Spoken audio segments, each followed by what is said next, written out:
আওয়ামী লীগ নিষিদ্ধের দাবিতে ঢাকা সহ বিভিন্ন স্থানে বিক্ষোভ, পতিত স্বৈরাচারকে পুনর্বাসনের সুযোগ নেই বললেন এনসিপি নেতারা। সরকারের ব্যর্থতার সমালোচনা। বাংলাদেশে নতুন করে আর কোনো ফ্যাসিবাদের জন্ম হবে না।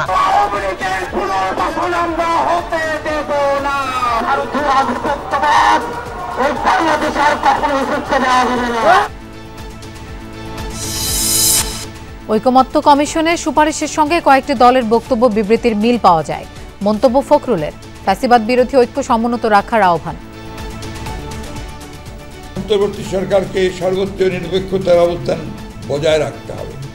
কোনো মহলকে রাজনৈতিক ফায়দা হাসিলের এজেন্ডা যেন সরকারের কর্মপরিকল্পনার অংশ না হয়, সেদিকে সজাগ দৃষ্টি রাখতে হবে। সংস্কার সুপারিশ নিয়ে জাতীয় ঐকমত্য কমিশনের সাথে খেলাফত ও লেবার পার্টির সংলাপ। বিভিন্ন বিষয়ে দ্বিমত পোষণ, প্রার্থী ও ভোটারের বয়স কমানোর প্রস্তাব দেবে এনসিপি।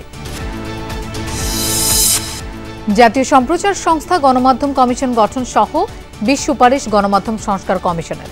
এক ব্যক্তি বা কোম্পানির হাতে থাকবে না একাধিক গণমাধ্যম।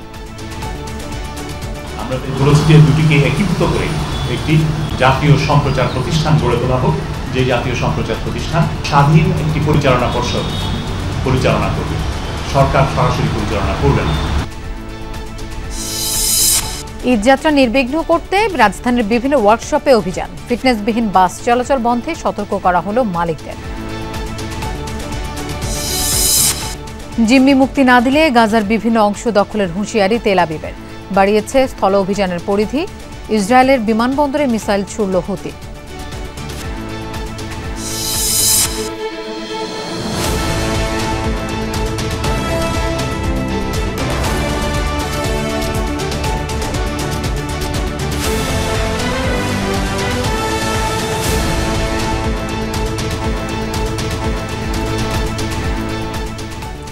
শুভেচ্ছা, আমন্ত্রণ সন্ধ্যার বাংলাদেশের আয়োজনে।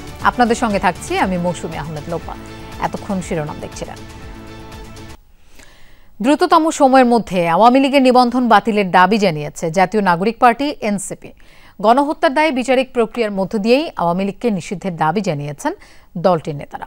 হাসনাত আব্দুল্লাহ বলেন, সেনাবাহিনীর প্রতি পূর্ণ আস্থা ও বিশ্বাস আছে, বাহিনী যেন সে ভরসা ধরে রাখে। দুপুরে শাহবাগে আওয়ামী লীগ নিষিদ্ধের দাবিতে এনসিপির বিক্ষোভ সমাবেশ।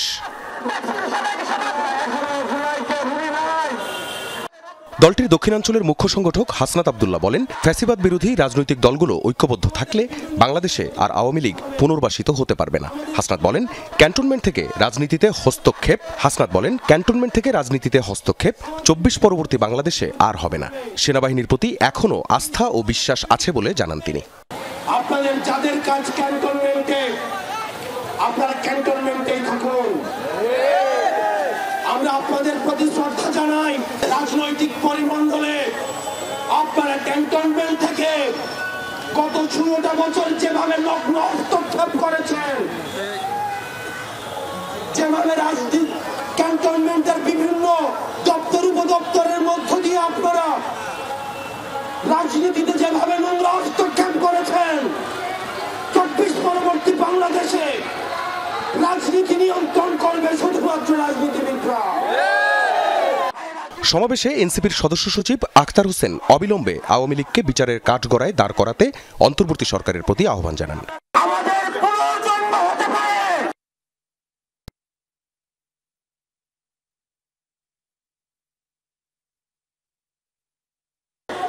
অবিলম্বে দল হিসাবে আওয়ামী লীগকে বিচারের কাঠগড়ায় দাঁড় করাতে হবে। সমাবেশ শেষে শাহবাগ থেকে শুরু হয় বিক্ষোভ মিছিল। মিছিলটি টিএসসি হয়ে কেন্দ্রীয় শহীদ মিনারে গিয়ে শেষ হয়। আখলাকুস সাফা, যমুনা নিউজ, ঢাকা। জুলাই হত্যাযজ্ঞে সরব আওয়ামী লীগ কর্মীরা এখনও অনলাইন অফলাইনে সক্রিয়। তারা কেউ নিরপরাধ নয়। এদের বিরুদ্ধে কঠোর ব্যবস্থা নিতে সরকারের প্রতি আহ্বান সার্জিস আলমের। আর হাসনাত আব্দুল্লাহর মতে, সরকার ও রাজনৈতিক দলের ঐকমত্য থাকলে আওয়ামী লীগের বিচার সম্ভব। আরও জানাচ্ছেন আখলাকুস সাফা। জাতীয় নাগরিক পার্টির দক্ষিণের মুখ্য সংগঠক হাসনাত আব্দুল্লাহর এক ফেসবুক পোস্ট। ইনক্লুসিভ নির্বাচন করতে রিফাইন্ড আওয়ামী লীগের প্রস্তাব ঘিরে উত্তপ্ত রাজনীতির মাঠ। বিক্ষোভে ফেটে পড়ে আন্দোলনের শিক্ষার্থী জনতা, আশাহত আর ভীত আহত যোদ্ধা আর শহীদ পরিবার। এ নিয়ে ভিডিও কলে কথা হয় হাসনাত আব্দুল্লাহর সঙ্গে। বলেন, আগের 3টি নির্বাচন ইনক্লুসিভ করতে এজেন্সিগুলো কম্প্রোমাইজ করেছে, আর এখন ইনক্লুসিভ নির্বাচনের কথা বলে আওয়ামী লীগকে পুনর্বাসনের পায়তারা চলছে বলে অভিযোগ হাসনাতের। যতগুলো নির্বাচন হয়েছে, আপনি 2011 সালে যখন তত্ত্বাবধায়ক সরকার ব্যবস্থা বাতিল করে দেওয়া হয়েছে, তখন কিন্তু এজেন্সিগুলো চুপ ছিল, ইনক্লুসিভ ইলেকশন নিয়ে তখন কোনো কথা বলেনি। পরবর্তীতে দেখেন 18 নির্বাচন, 24 নির্বাচন, প্রত্যেকটা নির্বাচনী প্রশ্নবদ্ধ নির্বাচন, ইনক্লুসিভ ইলেকশন নিয়ে কোনো কথা বলেনি। এজেন্সিগুলো মেনে নিয়েছিল আর্থিক বিনিময়ে বা তাদের কম্প্রোমাইজ করেছে সেই জায়গা থেকে। কিন্তু আমরা এখন দেখছি যে এজেন্সিগুলো খুব তৎপর হয়েছে। আওয়ামী লীগকে বিচারিক প্রক্রিয়ায় নিষিদ্ধ করা অথবা নিবন্ধন বাতিলের জন্য সরকার কোনো পদক্ষেপ নেয়নি বলে ক্ষোভ জানান হাসনাত আব্দুল্লাহ। 5 আগস্টের পরে হচ্ছে আওয়ামী লীগের মার্কা, আওয়ামী লীগের নাম এবং আওয়ামী লীগের আদর্শ নিয়ে বাংলাদেশে রাজনীতি করার যে অধিকার, সেটা চিরতরে হারিয়েছে। গণহত্যার দায়ে আওয়ামী লীগের বিচার ও দল হিসেবে নিষিদ্ধের দাবিতে যখন টানা বিক্ষোভ, তখন ধানমন্ডিতে ঝটিকা মিছিল করেছে আওয়ামী লীগ। এ নিয়ে এনসিপির উত্তরাঞ্চলের মুখ্য সংগঠক সার্জিস আলম বলেন, আন্দোলনের সময় হত্যাকাণ্ডে যারা সক্রিয় ছিল সেই আওয়ামী লীগ কর্মীরাই এখন ঝটিকা মিছিল করছে, তারা কেউই নিরপরাধ নয়। আওয়ামী লীগ আজকে যারা এভাবে কয়েকজন এদিক ওদিক করে মাথাচাড়া দিচ্ছে, তারা কিন্তু সেই 5 আগস্টের পূর্ববর্তী সময়টিতে কোনো আইন শৃঙ্খলা বা কোনো কিছুর নিয়ম নীতি তোয়াক্কা না করে মানুষের উপর এভাবে আক্রমণ চালিয়েছে। ওই মানুষগুলোই আবার এভাবে এখন বিচ্ছিন্নভাবে রাস্তায় নামছে। তো এই ক্ষেত্রে আইন শৃঙ্খলা রক্ষাকারী বাহিনী এবং অন্তর্বর্তীকালীন সরকারের আরো সক্রিয় ভূমিকা আমরা আমাদের জায়গা থেকে প্রত্যাশা করি। অন্তর্বর্তী সরকার যদি সর্বোচ্চ চেষ্টা করে ও অন্যান্য রাজনৈতিক দলগুলো এগিয়ে আসে, তাহলেই গণহত্যাকারী আওয়ামী লীগের বিচার সম্ভব বলে মনে করেন জুলাই আন্দোলনের অন্যতম এই 2 সংগঠক। আখলাকুস সাফা, যমুনা নিউজ, ঢাকা। আওয়ামী লীগ নিষিদ্ধের দাবিতে 48 ঘন্টার আলটিমেটাম দিয়েছে জুলাই আন্দোলনে আহতদের সংগঠন ওয়ারিয়র্স অব জুলাই। সকালে ঢাকা বিশ্ববিদ্যালয়ের রাজু ভাস্কর্যের সামনে অবস্থান নেয় জুলাই আন্দোলনে আহত সহ সক্রিয় অংশগ্রহণকারীরা। এ সময় দ্রুত আওয়ামী লীগের বিচার না করা হলে সারা দেশ থেকে ঢাকা অবরোধের ডাক দেন তারা। দাবি গণহত্যা চালানোর দায়ে আওয়ামী লীগকে নিষিদ্ধ করার। এ সময়ে সেনাবাহিনী ও অন্তর্বর্তী সরকারের কঠোর সমালোচনা করেন তারা। আহতরা বলেন, বেঁচে থেকেও অর্ধমৃতের মতো জীবনযাপন করছেন। দেশের প্রয়োজনে বাকি জীবনটুকু উৎসর্গ করতেও তারা প্রস্তুত। পরে বিক্ষোভ মিছিল নিয়ে শহীদ মিনারে অবস্থান নিয়ে বিক্ষোভ করেন জুলাই যোদ্ধারা। এখান থেকে ঘোষণা দেয় যে আবার জুলাই রচনা করব, আপনারা পালানোর জায়গা পাবেন না। আপনারা যে যুদ্ধের রক্তের উপর বসে আছেন, সেই যুদ্ধের আহ্বান শুনুন, অথবা এই অভ্যুত্থান প্রকম্পিত হবে, আমার রক্তে লাল হবে। এখনো আওয়ামী লীগের দোসররা আমাদের আশপাশে এখনো আছে, এখনো তাদের কেন বিচার হচ্ছে না? গণহত্যার বিচার ও আওয়ামী লীগের রাজনীতি নিষিদ্ধের দাবিতে বিক্ষোভ মিছিল করেছে বাংলাদেশের ছাত্র অধিকার পরিষদ। দুপুরে ঢাকা বিশ্ববিদ্যালয়ের রাজু ভাস্কর্যের সামনে তারা এই বিক্ষোভ মিছিল করে। এর আগে আওয়ামী লীগ এবং শেখ হাসিনার বিরুদ্ধে স্লোগান দেন তারা। বলেন, দেশের বাইরে থেকেও শেখ হাসিনা এবং তার কর্মীরা এখনো ষড়যন্ত্র চালিয়ে যাচ্ছে। বক্তারা বলেন, আওয়ামী লীগের পুনর্বাসনের সঙ্গে যারা জড়িত থাকবে, বিপ্লবী ছাত্র জনতা তা প্রতিহত করবে। আওয়ামী লীগকে নিষিদ্ধ করেই ছাত্র জনতা ঘরে ফিরবে বলে জানান তারা। একটি কুচক্রী মহল সেনাবাহিনীকে সাধারণ মানুষের বিরুদ্ধে উস্কে দিচ্ছে। সেনাবাহিনীকে দেশ ও জনগণের পক্ষে কাজ করার আহ্বান জানায় ছাত্র অধিকার পরিষদ।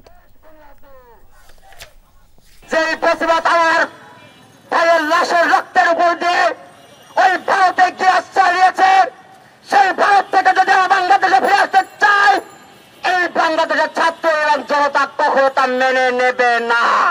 আওয়ামী লীগকে এখনো কেন নিষিদ্ধ করা হচ্ছে না, বাংলার ছাত্র সমাজ সেটা জানতে চায়। সেনাবাহিনীকে জনগণের মুখোমুখি দাঁড় করানোর ষড়যন্ত্র চলছে। এমনটা চলতে থাকলে দেশে আরেকটি ১-১১ তৈরি হবে বলে শঙ্কা জানিয়েছেন গণ অধিকার পরিষদের সাধারণ সম্পাদক রাশেদ খান। দুপুরে জাতীয় প্রেস ক্লাবের সামনে আওয়ামী লীগ নিষিদ্ধের দাবিতে গণ অধিকার পরিষদের অবস্থান কর্মসূচিতে এমন মন্তব্য করেন তিনি। প্রয়োজনীয় সংস্কার শেষে অতি দ্রুত নির্বাচন না হলে দেশে ফ্যাসিবাদের পুনর্জন্ম হতে পারে বলে আশঙ্কা প্রকাশ করেন তিনি। বলেন, আওয়ামী লীগ কোনো রাজনৈতিক দল নয়, তারা একটি মাফিয়া খুনি গোষ্ঠী। জাতীয় সংলাপের মাধ্যমে সব দলের মতামতের ভিত্তিতে আওয়ামী লীগকে নিষিদ্ধের দাবি জানান রাশেদ খান। অন্য জায়গায় ব্যর্থ হন, মাফ করে দিব। কিন্তু আওয়ামী লীগকে নিষিদ্ধ না করে যদি আপনারা ক্ষমতার চেয়ার থেকে বিদায় নেওয়ার চেষ্টা করেন, তাহলে কেউ এই মন্ত্রীপাড়ায় ঘুমাইতে পারবেন না। আওয়ামী লীগ নিষিদ্ধের দাবিতে কয়েক জেলায় বিক্ষোভ মিছিল হয়েছে। সকালে সাভারে জাতীয় স্মৃতিসৌধের সামনে মানববন্ধন করে জাতীয় নাগরিক পার্টি ঢাকা জেলা উত্তরের নেতাকর্মীরা। এ সময় গণহত্যার দায়ে আওয়ামী লীগের বিচার করা, নিবন্ধন বাতিল ও সাংগঠনিক কার্যক্রম নিষিদ্ধের দাবি জানায় তারা। হুঁশিয়ারি দেন, যারা স্বৈরাচারী আওয়ামী লীগকে দেশের রাজনীতিতে ফিরিয়ে আনার চেষ্টা করবে তাদেরকেও রাজপথে প্রতিহত করা হবে। একটি মহল ভারতের প্রেসক্রিপশনে বাংলাদেশে নতুন করে আবার সেই ফ্যাসিবাদ বা হাসিনাকে বা সেই মুজিববাদকে পুনর্বাসন করতে চায়। তাদের জন্য কঠোর হুঁশিয়ারি করে দিতে চাই যে এই বাংলাদেশে নতুন করে আর কোনো ফ্যাসিবাদের জন্ম হবে না।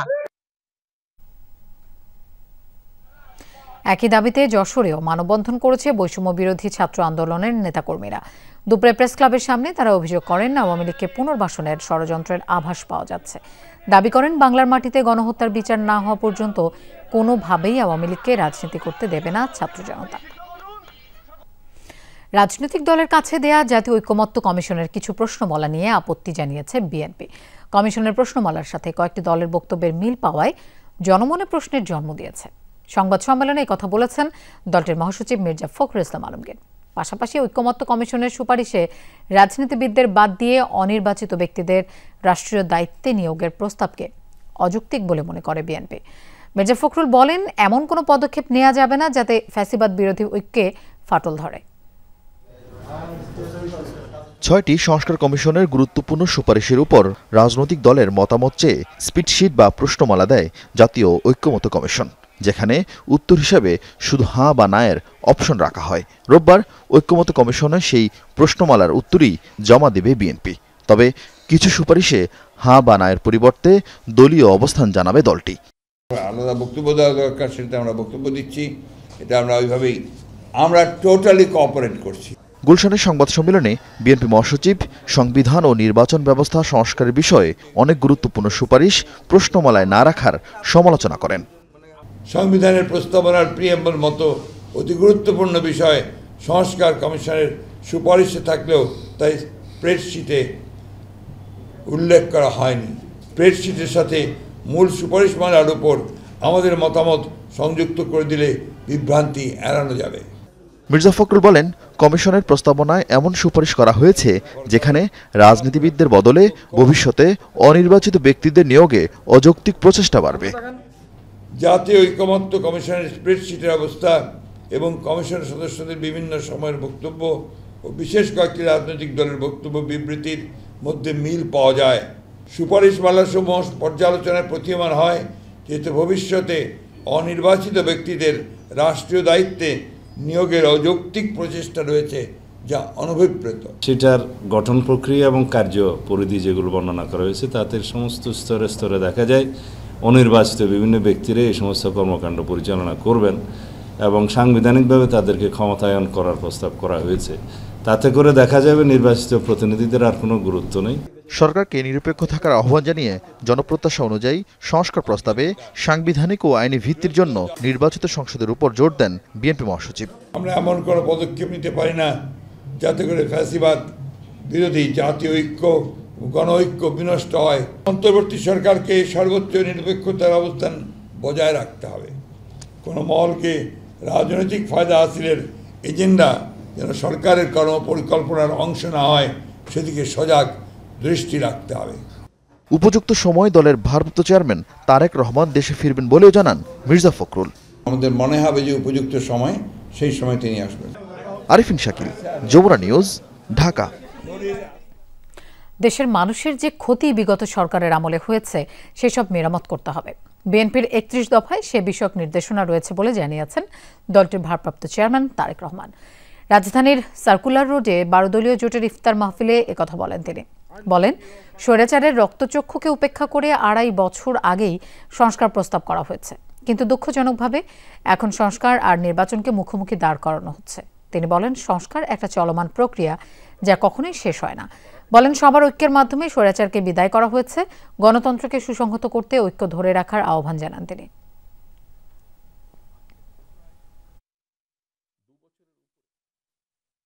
স্বৈরাচার বা ফ্যাসিবাদ বা মাফিয়া যখন মানুষের কাঁধে চেপে বসলো, তখন থেকে আমরা খেয়াল করেছি প্রত্যেকটি ক্ষেত্রকে একদম ধ্বংস করে দিয়েছিল।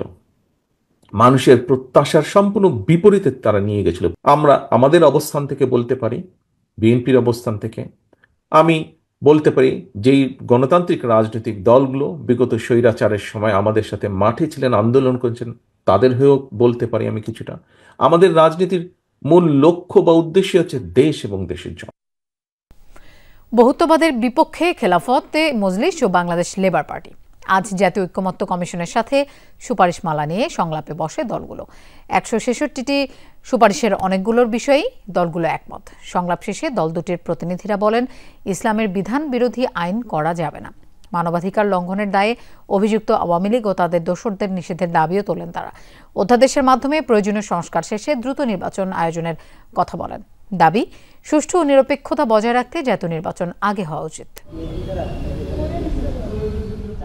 রাজনৈতিক দলগুলোর মতামত জানতে 6 মার্চ 5টি সংস্কার কমিশনের গুরুত্বপূর্ণ 166টি সুপারিশ পাঠিয়েছে জাতীয় ঐকমত্য কমিশন। সুপারিশগুলোর বিষয়ে দলগুলোর পক্ষ থেকে মতামত জানানোর পর বৃহস্পতিবার শুরু হয় সংলাপ।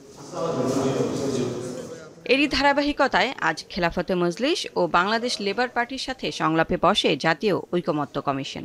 140টি সুপারিশের ব্যাপারে সম্মতি প্রকাশ করেছে খেলাফতে মজলিস। দলটি মনে করে 10 মাসের মধ্যে সংস্কার সম্ভব। সংশোধনের জন্য প্রয়োজনে জারি করা হোক অধ্যাদেশ। এক্ষেত্রে গণপরিষদ ধারণার পক্ষে নয় দলটি। শক্তিশালী গণতন্ত্র প্রতিষ্ঠায় বহুত্ববাদের প্রয়োজন নেই দাবি মহাসচিবের। সংবিধানে একটা ধারা থাকতে হবে, ইসলামের স্পষ্ট বিধান বিরোধী আইন করা যাবে না। এটা আমরা বলছি সামাজিক ধর্মীয় স্টেবিলিটির কারণে একান্ত প্রয়োজন। যারা ক্ষমাই চায় না এখন পর্যন্ত, খুন করলো, মানুষ মারলো, ছাত্র মারলো, এদেরকে বিচার করা আগে প্রয়োজন। বিচার আগে এদেরকে নির্বাচনের সুযোগ দেওয়া যাবে না। এদিকে কমিশনের সুপারিশের মধ্যে 147টির সাথে একমত পোষণ করেছে বাংলাদেশ লেবার পার্টি। দলটির চেয়ারম্যান বলেন, নতুন কোনো স্বৈরাচার যেন মাথাচাড়া দিতে না পারে সেটি গুরুত্ব দিয়েই সংশোধন করতে হবে সংবিধান। স্থানীয় সরকার নির্বাচন পদ্ধতির পরিবর্তন, প্রধানমন্ত্রী এবং সংসদের মেয়াদ 4 বছর, প্রার্থিতার বয়স সীমা 21 করার পক্ষে নয় দলটি। দেশের বিরাজমান জাতীয় রাজনৈতিক স্থিতিশীলতার জন্য জাতীয় সংসদ নির্বাচন আগে হতে হবে। আমরা মনে করি যে নির্বাচন কমিশনই যথেষ্ট। তারা এই সীমানা নির্ধারণের দায়িত্ব যদি তারা পালন না করে, তাহলে যথাসময় নির্বাচন অনুষ্ঠানে সমস্যা সৃষ্টি হবে। এনআইডি এটা নির্বাচন কমিশনের কাজ। দ্রুততম সময়ের মধ্যে ঐকমত্যে পৌঁছবে দলগুলো, প্রত্যাশা ঐকমত্য কমিশনের সহ সভাপতি ডক্টর আলী রিয়াজের। আলোচনা অব্যাহত থাকবে এবং তার মধ্য দিয়ে আমরা এক জায়গায় আসতে পারবো স্বল্পতম সময়ের মধ্য দিয়ে। লাভলি বিথি, যমুনা নিউজ, ঢাকা। ঐকমত্য কমিশনের দেয়া নির্বাচনে প্রার্থী হওয়ার ন্যূনতম বয়স 21 বছরের বদলে 23 করার প্রস্তাব দিতে যাচ্ছে জাতীয় নাগরিক পার্টি। আর ভোটাধিকারের বয়স 16 বছর করার প্রস্তাব আগামীকাল জমা দেবে দলটি। সকালে বাংলা মোটরে জাতীয় নাগরিক পার্টির অস্থায়ী কার্যালয়ে এক সংবাদ সম্মেলনে কথা জানান দলটির যুগ্ম আহ্বায়ক সারওয়ার তুষার। তিনি বলেন, রোববার দুপুরে জাতীয় ঐকমত্য কমিশনের সুপারিশ অনুযায়ী প্রস্তাব ও মতামত জমা দেবে তারা। এছাড়া 111টি সুপারিশ নিয়ে আরও আলোচনা দরকার মত এনসিপির। 23 মার্চ দুপুর 2টার সময় জাতীয় ঐকমত্য কমিশনের যে কার্যালয়, এখানে আমরা তাদের কাছে আনুষ্ঠানিকভাবে আমাদের এই প্রতিনিধি দল তারা গিয়ে এটা জমা দেবে। যে ন্যূনতম প্রার্থী হওয়ার বয়স হচ্ছে 21 বছর।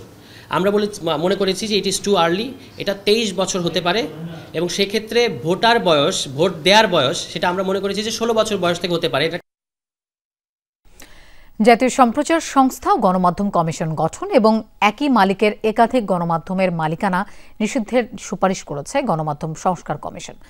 আজ দুপুরে কামাল আহমেদের নেতৃত্বাধীন কমিশন এই সংক্রান্ত প্রতিবেদন প্রধান উপদেষ্টা ডক্টর মোহাম্মদ ইউনূসের কাছে জমা দিয়েছে। প্রায় 200 পৃষ্ঠার গণমাধ্যম সংস্কার প্রতিবেদনে সার্বিকভাবে 20টি সুপারিশ করা হয়েছে।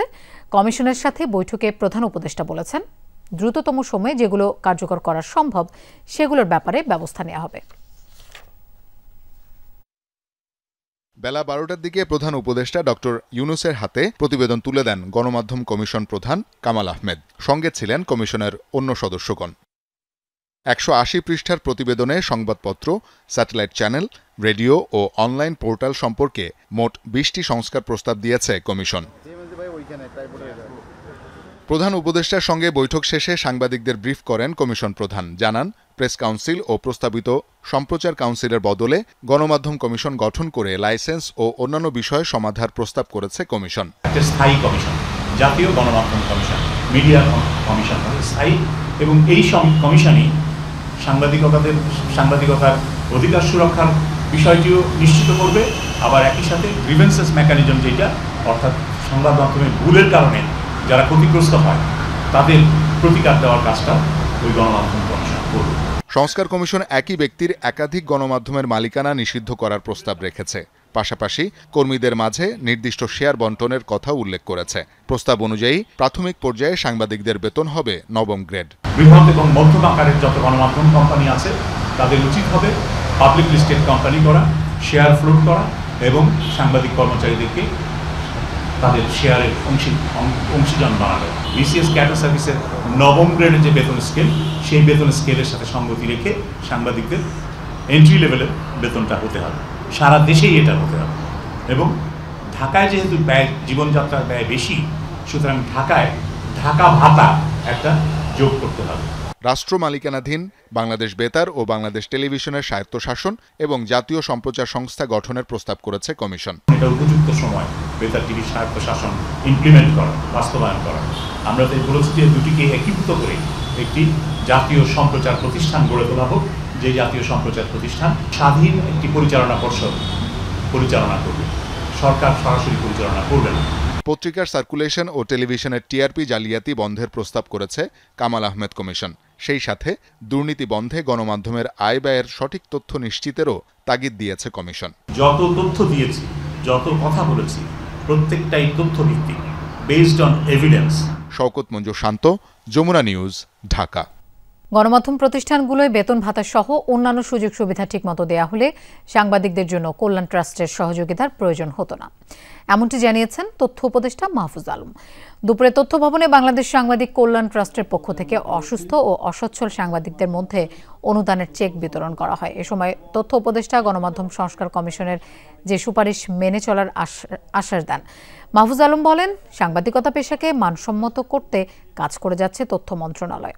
তৃতীয় কিস্তিতে এবার মোট ৩৭৪ জন সাংবাদিক ও মৃত সাংবাদিকের পরিবারকে ১,৯৩,৯০,০০০ টাকা অনুদান দেওয়া হয়েছে। ঢাকা শহরেই আসলে সাংবাদিকদের একটা মানবেতর জীবনযাপন করতে হয়, এটা আমরা জানি। আমি নিজেও সাংবাদিকতার জন্য চেষ্টা করেছি। সাব এডিটর বা এই যে নিউজ রুমে কাজ করা, এই জিনিস দিয়ে আসলে বাংলাদেশে এখন ঢাকা শহরে একটা ফ্যামিলিতে দূরে থেকে একটা ফ্ল্যাট ভাড়াও পাওয়া যাবে না। তো আসলে এই বাস্তবতার ভিতর দিয়ে কল্যাণ ট্রাস্ট কাজ করছে। তরুণদের হাত ধরে যে নতুন বাংলাদেশ গড়ার সম্ভাবনা তৈরি হচ্ছে, এটাকে আর কখনো পথভ্রষ্ট হতে দেয়া যাবে না, এমনটাই মন্তব্য করেছেন গৃহায়ন ও গণপূর্ত মন্ত্রণালয়ের উপদেষ্টা আদিলুর রহমান খান। সকালে রাজধানীর নর্থ সাউথ বিশ্ববিদ্যালয়ে গণ অভ্যুত্থান পরবর্তী নতুন বাংলাদেশের চ্যালেঞ্জ, জাতীয় স্বার্থ ও ঐক্যের পথরেখা নিয়ে এক আলোচনা সভায় এই মন্তব্য করেন। বলেন, রাজনৈতিক দলগুলোই ঠিক করবে নির্বাচনের আগে কতটুকু সংস্কার হবে এবং পরে কতটুকু সংস্কার হবে। এছাড়াও এনসিপির সিনিয়র যুগ্ম সচিব ডাক্তার তাসনিম জারা বলেন, পরবর্তী নির্বাচনে আওয়ামী লীগ থাকবে কি থাকবে না এ বিষয়ে সবার একমত থাকতে হবে। তিনি আরও বলেন, বাংলাদেশের নির্বাচন ব্যবস্থা ও রাজনৈতিক সংস্কৃতিতেও পরিবর্তন আনা প্রয়োজন।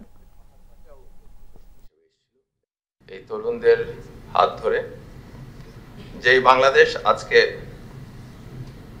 গড়ার সম্ভাবনা তৈরি হয়েছে, এটাকে কিন্তু কখনোই আর পথভ্রষ্ট হতে দেওয়া যাবে না। আমাদের রাজনৈতিক পরিসরে আওয়ামী লীগের বিষয়ে সিদ্ধান্ত কি হবে, আগামী নির্বাচন যেটা নিয়ে অনেক কথা হচ্ছে, সেখানে আওয়ামী লীগের অংশগ্রহণ কি থাকবে না সেই ব্যাপারেও আমাদের ঐক্যমত থাকা প্রয়োজন। আওয়ামী লীগকে কোনো ধরনের পুনর্বাসনের পরিকল্পনা করা হলে তা কঠোর হাতে দমন করা হবে বলে হুঁশিয়ারি দিয়েছেন জাতীয় নাগরিক পার্টির আহ্বায়ক নাহিদ ইসলাম। শনিবার জাতীয় নাগরিক পার্টি লালবাগ জোন আয়োজিত ইফতার মাহফিলে নাহিদ বলেন, গণ অভ্যুত্থানের ফসল হিসেবে এই নতুন রাজনৈতিক দলের সৃষ্টি হয়েছে। আওয়ামী লীগ ফ্যাসিবাদ হয়ে ওঠে ১/১১ কারণে। বাংলাদেশে নতুন করে আর কখনো ১/১১ হতে দেয়া হবে না। জুলাই হত্যার সাথে জড়িত আওয়ামী লীগ ও তার দোসরদের বিচার হতে হবে এই মাটিতে। রাজনীতিতে সামরিক হস্তক্ষেপ মেনে নেওয়া হবে না বলেও জানান এনসিপির আহ্বায়ক। আমরা খুব স্পষ্টভাবেই বলেছি এবং আজকের এই অনুষ্ঠান থেকে আবারও বলে দিতে চাই, আওয়ামী লীগের পুনর্বাসন কোন ধরনের পরিকল্পনা করলে তাকে কঠোর হস্তে দমন করা হবে। এবং শুধু আওয়ামী লীগ নয়, এই ফ্যাসিজমের যত দোষক রয়েছে, সুবিধাভোগী রয়েছে, তাদেরকেও বিচারের আওতায় আমরা নিয়ে আসার আহ্বান জানাচ্ছি। ঈদযাত্রায় মহাসড়কে বিশৃঙ্খলা ঠেকাতে এবং নিরাপদ যাত্রা নিশ্চিতে লক্কর-ঝক্কর ফিটনেসবিহীন বাস চলাচল রোধে অভিযানে নেমেছে বিআরটিএ ও ডিএমপি ট্রাফিক বিভাগ। সকালে রাজধানীর মিরপুর বেড়িবাঁধ এলাকায় বেশ কয়েকটি ওয়ার্কশপে অভিযান চালানো হয়। মালিকদের সতর্ক করার পাশাপাশি ফিটনেসবিহীন বাস চলাচল বন্ধে নেওয়া হয় মুচলেকা। কর্মকর্তারা জানান, ফিটনেসবিহীন গাড়ি এবং সড়কে বিশৃঙ্খলার বিরুদ্ধে তাদের অভিযান চলবে। রংতুলির আচরে চকচকে হয়ে উঠছে পুরনো লক্কর-ঝক্কর বাস। ঈদযাত্রায় এসব গাড়ি যাত্রী নিয়ে ছুটে চলবে দূর দূরান্তে। তাই তো শ্রমিকদেরও দম ফেলার ফুসরত নেই। তবে ঈদযাত্রায় এমন ফিটনেসবিহীন গাড়ি সড়কে চরম বিশৃঙ্খলা সৃষ্টি করে। তাই এ ধরনের গাড়ি চলাচল বন্ধে অভিযানে নেমেছে বিআরটিএ ও ডিএমপির ট্রাফিক বিভাগ। সকালে বিআরটিএর 2 নির্বাহী ম্যাজিস্ট্রেটের নেতৃত্বে রাজধানীর মিরপুর বেড়িবাঁধ এলাকার কয়েকটি ওয়ার্কশপে অভিযান চালানো হয়। মালিকদের সতর্ক করার পাশাপাশি ফিটনেসবিহীন বাস না চালাতে নেওয়া হয় মুচলেকা। যেহেতু ভেহিকেল নিয়ে কাজ করেন, আপনি সেই গাড়ির সাথে মিলিয়ে দেখতে হবে সে কতটুকু পাবে, আপনি ঠিক কতটুকুর কাজ করবেন, এর বাইরে আপনি করতে পারবেন না। হ্যাঁ, বিআরটিএর গাইডলাইন আপনাকে ফলো করতে হবে। আমার মুচলেখা নিছে, বলছে যে এটা আপনি ঈদের পরে, আমি স্যারে বলেছি যে আমি এটা করে নিব, বলছে এটা দ্রুত করবে, নাইলে এটা সমস্যা আছে। সতর্কতা। অভিযান শেষে নির্বাহী ম্যাজিস্ট্রেট জানান, সড়কে বিশৃঙ্খলা ফেরাতে অভিযান অব্যাহত থাকবে। আইন অমান্য করলে ব্যবস্থা নেওয়া হবে। এরকম ভেহিকেল রাস্তায় চলাচল করলে হঠাৎ করে রাস্তায় একটা গাড়ি নষ্ট হয়ে যায় এবং তার কারণে দীর্ঘ একটা যানজটের তৈরি হয় এবং মানুষের জীবনও হুমকির মুখে পড়ে। তো এইটি যাতে আমরা প্রতিরোধ করতে পারি, এই কারণেই হচ্ছে আমরা এই ওয়ার্কশপগুলোতে আমরা মোবাইল কোর্ট করছি, তাদেরকে মূলত আমরা সতর্ক করছি, সচেতন করছি, যাতে এই সমস্ত গ্যারেজগুলো থেকে এই রকম কোনো ফল্টি ভেহিকেল রাস্তায় না নামতে পারে। ঈদযাত্রায় অতিরিক্ত ভাড়া আদায় করা হলেও কঠোর ব্যবস্থা নেওয়ার হুঁশিয়ারি দিয়েছে ডিএমপির ট্রাফিক বিভাগ। মানুষের যে চাহিদা ঈদে, সেই তুলনায় যানবাহন বলেন আর আমাদের জনবল বলেন, সব কিছুই হচ্ছে অপ্রতুল। তো এই সীমিত জনবল এবং আমাদের বর্তমানে 5 আগস্টের পরে যে সীমিত শক্তি এবং সীমিত জনসময়, সব কিছু নিয়ে আমরা যতটুকু সম্ভব আমাদের সার্ভিস দেওয়ার চেষ্টা আমরা করছি। ইনশাল্লাহ এবার ঈদ মানুষ আগের চেয়েও আমরা বিশ্বাস করি যে নিরাপদে এবং দ্রুততার সাথে ঢাকা শহর ত্যাগ করবে, রাস্তাতে তারা যানজটে কষ্ট পাবে না। এরই মধ্যে সড়কে যে সকল ফিটনেসবিহীন গাড়ি চলাচল করছে সেগুলোও জব্দ করতে অভিযান চলছে বলেও জানান কর্মকর্তারা। আশিক মাহমুদ, যমুনা নিউজ, ঢাকা।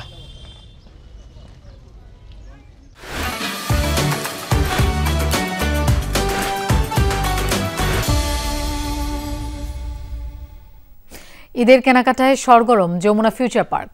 বৃহত্তম এই শপিং মল ক্রেতা দর্শনার্থীদের পদচারণায় জমজমাট। সেখানে আছেন আমাদের সহকর্মী সুমাইয়া ঐশী, আমরা তার কাছে সরাসরি যাচ্ছি। ঐশী, ঈদের কেনাকাটায় কেমন সাড়া দেখছেন? ক্রেতাদের পছন্দের তালিকায় কোন বিষয়গুলো বেশি অগ্রাধিকার পাচ্ছে? রূপা, আজকে কিন্তু সকাল থেকেই ক্রেতাদের বেশ ভিড় চোখে পড়ছে। বিক্রেতারাও কিন্তু আমাদেরকে জানিয়েছিলেন যে মোটামুটি 10 রোজার পর থেকে আসলে ভিড় তো বাড়ছিলই, এখন অনেকটাই বেড়েছে, অনেকটাই ক্রেতাদের চাপ বেড়েছে যমুনা ফিউচার পার্কে। এবং প্রত্যেকটা স্টলে ঘুরে ঘুরে কিন্তু ক্রেতারা তাদের পছন্দের পণ্যগুলোকে বেছে নিচ্ছেন। এবং যে যমুনা ফিউচার পার্ক যেহেতু দক্ষিণ এশিয়ার সবচেয়ে বৃহৎ শপিং মল, যেখানে একই ছাদের নিচে আপনি সমস্ত ধরনের পণ্য পেয়ে যাচ্ছেন ক্রেতারা, ফলে সকলে কিন্তু একটু আরামদায়ক পরিবেশে রোজা রেখে রোদের মধ্যে, গরমের মধ্যে কেনাকাটাগুলো সেরে ফেলতে পছন্দ করেন। এবং সেরকমই কিন্তু আমরা দেখতে পাচ্ছি প্রচুর মানুষ কিন্তু এসে কেনাকাটা করছেন। ইফতারের পরপরই আসলে মানুষের ভিড়টা আরও বেড়েছে। এবং যেমনটি আপনি একটু আগে জিজ্ঞেস করছিলেন যে কোন বিষয়গুলো আসলে অগ্রাধিকার পাচ্ছে কেনাকাটার ক্ষেত্রে, আসলে এখন মানুষের যে রুচি সেটি আসলে আরামদায়ক পোশাকের দিকে কিন্তু সবচেয়ে বেশি প্রাধান্য পাচ্ছে। একটা সময় অনেক জাঁকজমক চাকচিক্য পোশাক সামগ্রীতে মানুষ মনোযোগী হতো, কিন্তু এখন আবহাওয়ার দিক থেকে আরামদায়ক পোশাকই মানুষ বেশি পছন্দ করছেন, সেগুলো ঘুরে ঘুরে দেখছেন, কিনছেন যমুনা ফিউচার পার্ক থেকে। ঐশী, আপনাকে ধন্যবাদ আমাদের সাথে যোগ দেবার জন্য। গাজার একাংশ এখনই ইসরায়েলি সেনাদের দখলের নির্দেশ দিয়েছে তেল আবিব। ইসরায়েলের প্রতিরক্ষা মন্ত্রী হুঁশিয়ারি দিয়ে বলেন, হামাস বন্দীদের মুক্তি না দিলে নিয়ন্ত্রণ নেওয়া হবে গাজার বিভিন্ন এলাকা। এর মধ্যে পাশাপাশি স্থল অভিযানের পরিধি বাড়ানোর ঘোষণাও দেওয়া হয়েছে। এই অবস্থায় জাতিসংঘ বলছে সংস্থাটির বিভিন্ন কার্যালয়েও হামলা চালাচ্ছে ইসরায়েলি সেনারা। গাজার স্বাস্থ্য মন্ত্রণালয় বলছে 2023 সালের অক্টোবর থেকে এখন পর্যন্ত ইসরায়েলি হামলায় নিহতের সংখ্যা 50,000-এর কাছাকাছি। গাজায় স্থল অভিযান শুরুর পর থেকেই চলছে ইসরায়েলি বাহিনীর তাণ্ডব। একদিকে চলছে বিমান হামলা, অন্যদিকে স্থল সেনাদের বর্বরতা। এই অবস্থায় নিরাপদ আশ্রয়ের খোঁজে উপত্যকার এক প্রান্ত থেকে আরেক প্রান্তে ছুটছেন গাজার সাধারণ মানুষ। চারপাশ থেকে গোলা এসে পড়তে থাকে। ভয়ে পরিবারের সদস্যদের নিয়ে এখানে ছুটে চলে এসেছি। প্রাণ বাঁচাতে এখানে ঠাঁই নিয়েছি। ভয়ে ঘরবাড়ি ছেড়ে এখানে এসেছি, না হলেও 10 বার এভাবে স্থান বদল করেছি। এই অবস্থা সামরিক বাহিনীকে এখনই গাজার একাংশ এলাকা দখলের নির্দেশ দিয়েছে ইসরায়েলের প্রতিরক্ষা মন্ত্রী। হামাস যদি যুদ্ধবিরতি চুক্তি না মানে এবং জিম্মিদের মুক্তি না দেয়, তাহলে এখনই একটি অংশ দখল করা হবে বলে জানান ইসরায়েল কার্ডস। এর পাশাপাশি স্থল অভিযানের পরিধি বাড়ানোর ঘোষণাও দেওয়া হয়। এই পরিস্থিতিতে জাতিসংঘ বলছে চরম মানবিক বিপর্যয়ের মধ্যে আছেন গাজার বাসিন্দারা। বিভিন্ন শরণার্থী শিবিরগুলোয় ইসরায়েলি সেনারা হামলা চালাচ্ছে বলেও জানানো হয়। শুধু তাই নয়, জাতিসংঘের বিভিন্ন কার্যালয়েও হামলা চালাচ্ছে ইসরায়েলি সেনারা। মার্চের 2 তারিখ থেকে গাজায় সব ধরনের ত্রাণ এবং সহায়তা প্রবেশ বন্ধ আছে। অভিযান শুরুর পর সেখানকার পরিস্থিতির আরও অবনতি হয়েছে। ইসরায়েলি সেনারা জেরুজালেমের UNRW এর কার্যালয়ে হামলা চালিয়েছে। সেখানে 350-র বেশি কর্মী ছিলেন। গাজায় এখনো 59 ইসরায়েলি জিম্মি রয়েছেন। তাদের মধ্যে অন্তত 24 জন জীবিত রয়েছেন বলে ধারণা করা হচ্ছে। মীর মুশফিকা হাসান, যমুনা নিউজ। ইসরায়েল ও যুক্তরাষ্ট্রের স্থাপনা টার্গেট করে সিরিজ সামরিক অভিযানের দাবি করেছে হুতি। ইসরায়েলের বেন গুরিয়ন বিমানবন্দরে হাইপারসনিক ব্যালিস্টিক মিসাইল ছোড়ার কথা জানিয়েছে ইয়েমেনের সশস্ত্র সংগঠন হুতি। মার্কিন নৌবাহিনীর অবস্থান লক্ষ্য করে ড্রোন হামলার কথাও জানান গোষ্ঠীটির মুখপাত্র ইয়াহিয়া সারে। দাবি, টার্গেট করা হয়েছে লোহিত সাগরে মার্কিন রণতরী USS হ্যারি ট্রুম্যানকে। ইসরায়েলের সহযোগী হিসেবে যুক্তরাষ্ট্রের ভূমিকার প্রতিবাদে এই আক্রমণ বলেও জানান। লেবাননে ইসরায়েলি বিমান হামলায় এক শিশু সহ কমপক্ষে 3 জন নিহত হয়েছে, আহত হয়েছে আরও 8 জন। হামলা বন্ধ না করার ঘোষণা দিয়েছে ইসরায়েলি সেনারা। শনিবার বেইত লাহিয়া, টাউলাইন সহ দক্ষিণ লেবাননের বেশ কিছু এলাকায় হামলা চালিয়েছে ইসরায়েল। এক বিবৃতিতে সশস্ত্র সংগঠন হিজবুল্লাহর বেশ কিছু রকেট লঞ্চার ও কমান্ড সেন্টারে হামলা চালানো হয় বলে ঘোষণা দেয় ইসরায়েলি সেনারা। একই সাথে পরবর্তী কয়েক ঘণ্টায় আরও হামলা চালানো হবে বলে জানায় দেশটির প্রতিরক্ষা বিভাগ। এদিকে ইসরায়েলের উত্তরাঞ্চলে রকেট হামলার দায় অস্বীকার করেছে লেবাননের সশস্ত্র গোষ্ঠী হিজবুল্লাহ। এই দিন এক বিবৃতিতে তারা দাবি করে ইসরায়েল যুদ্ধবিরতি থেকে বেরিয়ে এসে নতুন করে সংঘাতে জড়ানোর পরিকল্পনা করছে। দর্শক, এই ছিল আজকে সন্ধ্যার বাংলাদেশের আয়োজনে। আর এতক্ষণ সাথে থাকার জন্য ধন্যবাদ সবাই।